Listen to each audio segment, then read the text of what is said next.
But the second study, which I probably will do another big deep dive on, I was looking at the work that this one researcher who I love has done recently, right? Andrew Turner. He's the one that really blew the lid off of black plastic. This was back in like 2018, and how he discovered that most black plastic is like super contaminated with old electronic e-waste, okay? So I was just like, well, what's this guy been up to? So I looked at a recent study that he did. Yeah, so you know what this guy's been up to? He's been testing for extractable lead in just coffee cups that you can get, again, off of Amazon. That's not good.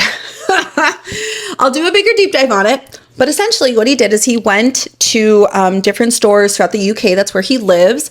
And he got some like secondhand mugs. He got some new mugs. Okay. So I guess none of them were off of Amazon, but all of them were like readily available at local stores. Okay.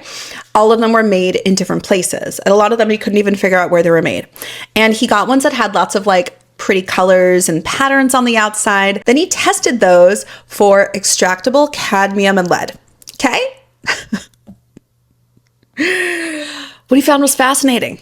So he found that the ones that, yes, had really bright, colorful patterns and pictures on the outside, specifically those with yellow, red, and orange, right?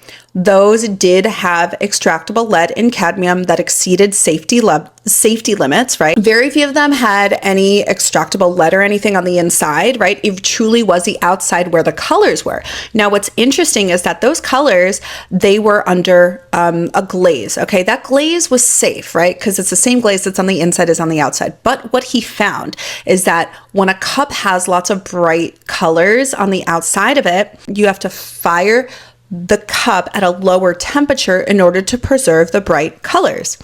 Because you're firing that cup at a lower temperature, that actually increases the leachability of these heavy metals. And so what he's really looking at are people that are drinking coffee and your lip is on the rim of that coffee, right? So, you know, the top half of your lip is on the inside of the cup, but the bottom half is on the outside of that cup, okay?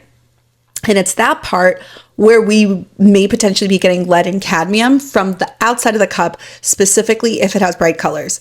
Of course, this is relevant to me because I'm like, wow, I love like kooky coffee cups. And yeah, I have lots that are like bright red and different colors. Researcher found no correlation between how old the cup was, right? So it wasn't just vintage cups that had the lead problem. There was no connection between where the cup was made, how old it was, or anything. It was basically just whether or not they had bright colors on the outside of the cup. So, fun stuff.